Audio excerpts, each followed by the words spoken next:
wassalaamu ala sayidina muhammad ibn abdillah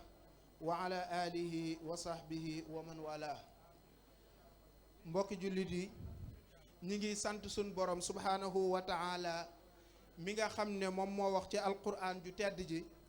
ne wa'tasimu bi hablillahi jami'an wala tafarraqu na ngeen ngoy ci buumu sunu borom subhanahu wa ta'ala te ngeen bañ di tàqalikoo bañ di wuute ci ay kàddu bañ di réeroo.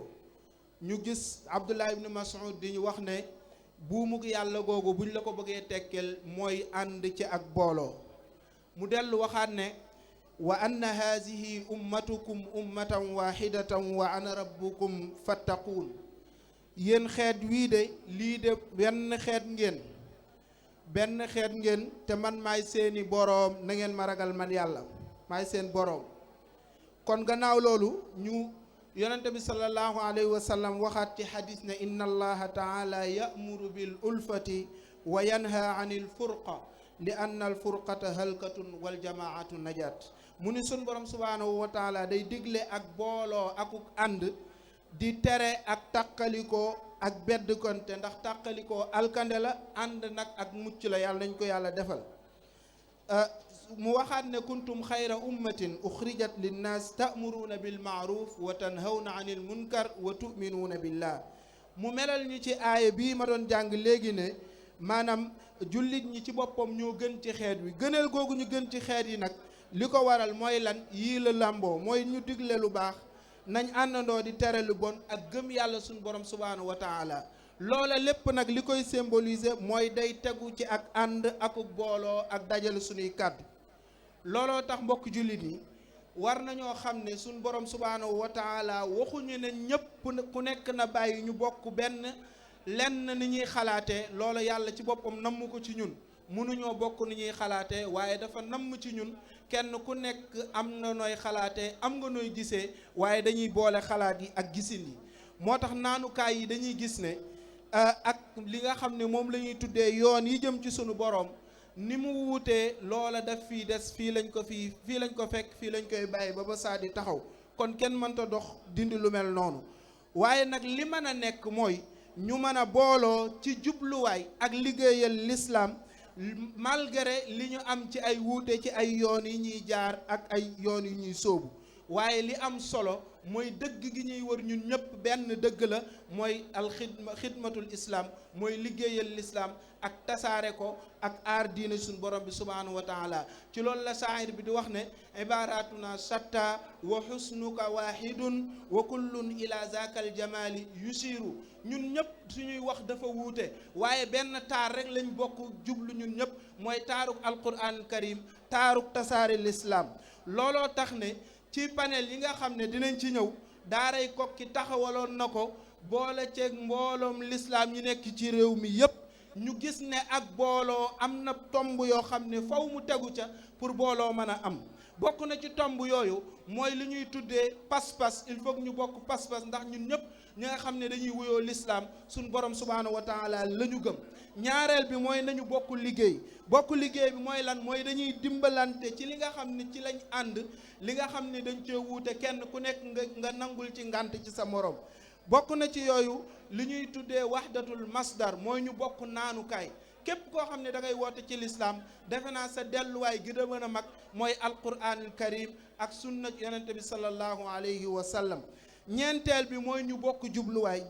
bi mooy lan mooy fexe ba dëgëral woote jëmee ci lislaam ak tasaare ko. bi ci topp mooy bokk wahdatul axlaaq mooy bokk ci tasaare ay jikko yu rafet ndax yonente bi sallallahu alayhi wa sallam ba mu ne innama bu'istu li utammima makaarimal axlaaq. kon tasaare jikko yu rafet la ko yàlla yónni te defe naa bépp mbooloo buy woote ci lislaam ci loolu ngay bay. beneen bi ci topp mooy bokk culture ndax ñun ñëpp culture islam lañ bokk ndax œuvre islam lañ yor te moom la ñuy tasaare. beneen bi ci topp bu mujj bi mooy ñu bokk ay yëg-yëg bokk ay yëg-yëg mooy lan lépp lu laal menn mbooloo mu mën a doon ci lislaam kenn ku nekk nga jàpp ne yow ci sa bopp lañ laal góomub jaambur bu ñu xolli nga xam ne yow mii sa góom nga la ñu xolli loolu la Yonent bi saa sallam di wax ne masalul muminina fi tawadduhim wa tarahumihim ka masalil jasadil wahidi ida staka minhu udwun ba hadis ba jeex ne jullit ñi bu ma leen di misaal dañoo mel ne rek benn cër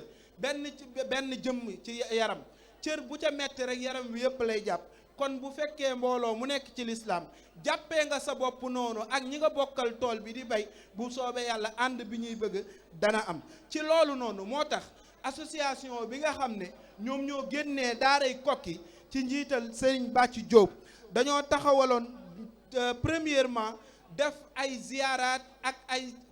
tukki nemmeeku ci këri diine yi nekk ci Sénégal yépp lañ ko def loola nag du ne len mooy première fois ñu koy def waaye dañ koo beesalaat ren parce que temu ndaje mi ñu jël la muy manhajul quraanil karim fii tawxiidi kalimatil muslimin tëralinu alquraanul karim ci bennale kàddu jullit ñi ñu beesalaat dox mbokk yi nga xam ne Serigne Ahmad Sakhir Lo rahmatullah alayhi daana ko def di yabal ay mbooloo ñuy dem di seeti kilifa diine yi ak di leen nemmeeku te lu jiitu loolu Serigne Ahmad Sakhir Lo préparé woon na boppam avant moo taxawal daaray Kokki ndax dinañ junj leeralaat ne ci taarix wax nañ ne bokkoon na ak Serigne Abdoul Aziz Sy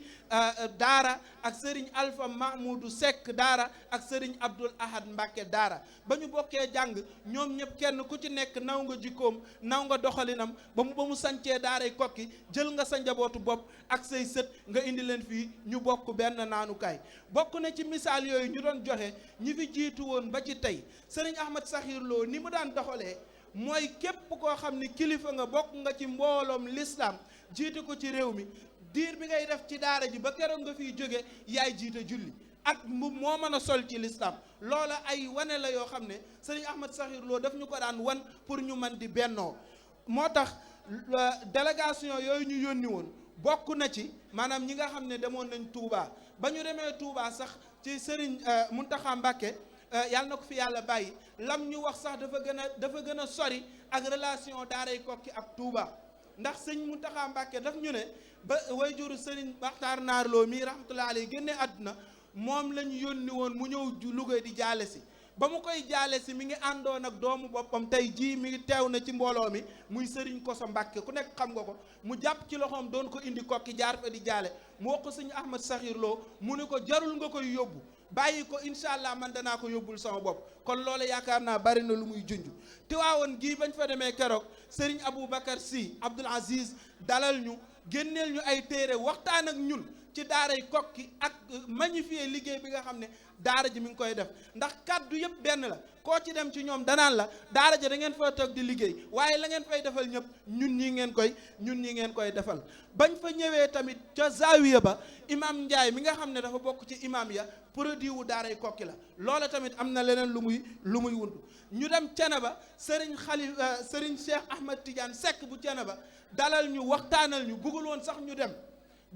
ñu dem ba ñu paree lan la wax dafa yëkkati alalam di ko def ci daara ji ñu naan ko sëriñ bi yow ñun ñoo war a indi mu ne bu ngeen indee it yéen a xam waaye man cin la ñuy togg ca daara ja képp ku ci sànni dara mu safal ko man mii nga ko defal kon loolu am na leneen lu muy teg ba ñu demee ci Thierno Madani Tall Mouhamadul Madani Tall wax jooju la wax nee na daaray Kokki man kenn du ma ko présenté man xam naa luy daaray Kokki ndaje Kokki mii dama ci daan ñëw te incha allah bu ma yàlla mayee nekk ci réew mi ak wér ren danaa teew ci jataay ba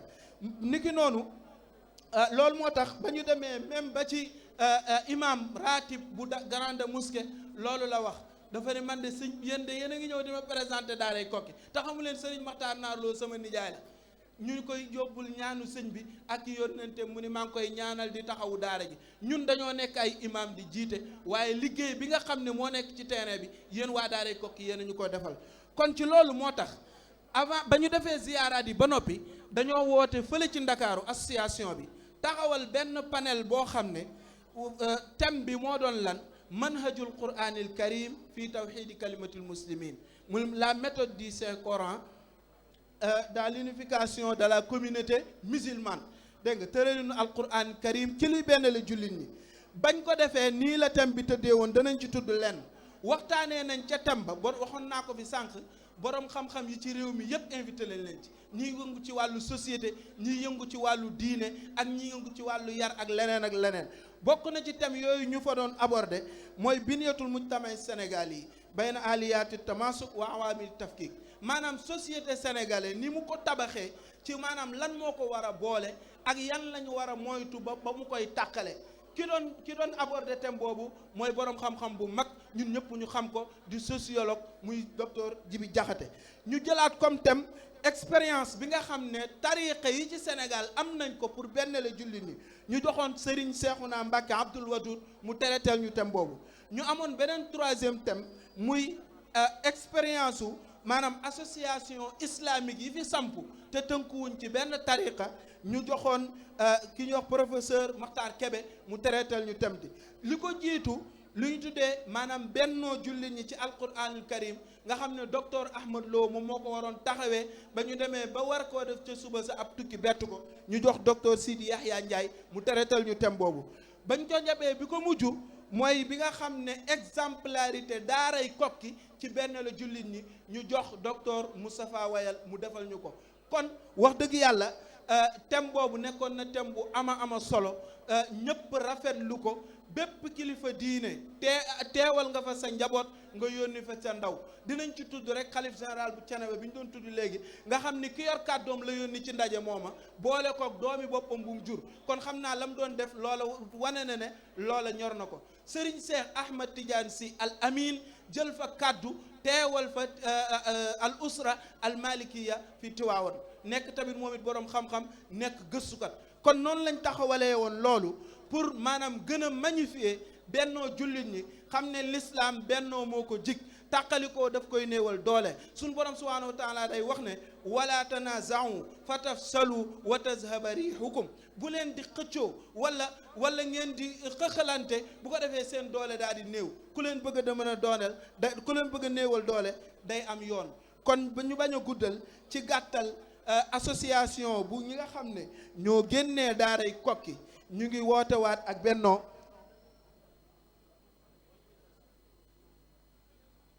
ñu ngi woote ak booloo ci xeet wi yëpp li ñu doon tudd léegi mouvement islamique yi tudd nañ ko ñëpp ci teew xarakatul falaax mi ngi fa woon daarul istiqaama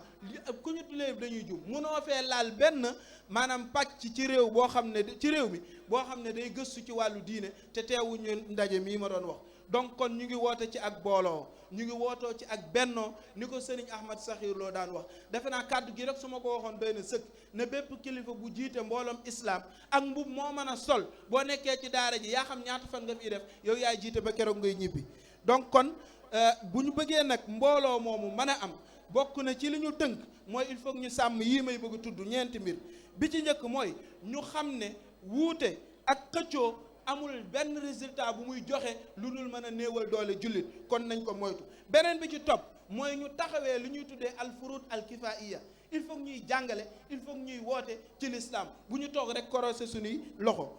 dimbali ñi nga xam ne dañ leen di néewal doole nekk ay mbooloo ci l'islam ci biir réew mi parce que wax naa ko fi sànq mbooloo muñ fi néewal doole bu ñu ko seetaanee bu soobee yàlla l'islam lépp la ñuy faagaagal te loolu du ma sa am bu soobee yàlla ñetteelu point bi mooy comme li ñu taxawaloon li ma doon wax mooy taxawal ay waxtaan taxawal ay congrès taxawal ay débat ci yoo xam ne jubluwaay bi mooy lan mooy ñu jéem a débattre ak discuter yan yoon ak naka la mbootaayu l'islam yi ak ci nan lañ mën a àndee ba taxawal l'islam ju set bi ci topp ñeenteel bi mooy ñu moytu kenn ku nekk ci ñoom mbooloom l'islam mu nekk moytu jéem a not sa morom naan ko gëmeel li ma gëm wala giseel ni ma gisee loola tamit mën naa xajamal ab ànd bi ci topp mooy ñu jéem mbooloo l'islam mu nekk jéem a yittewoo jeunesse bi parce que gis nañ mbooloo mu nekk jeunesse yi ciy génn la ciy jóg ci ay fitna te kenn bëggu ko ci jeunes yi lay ëpp di muy génnee kon il faut ñu sensibiliser jeunes yi xamal leen lan mooy risalatul islam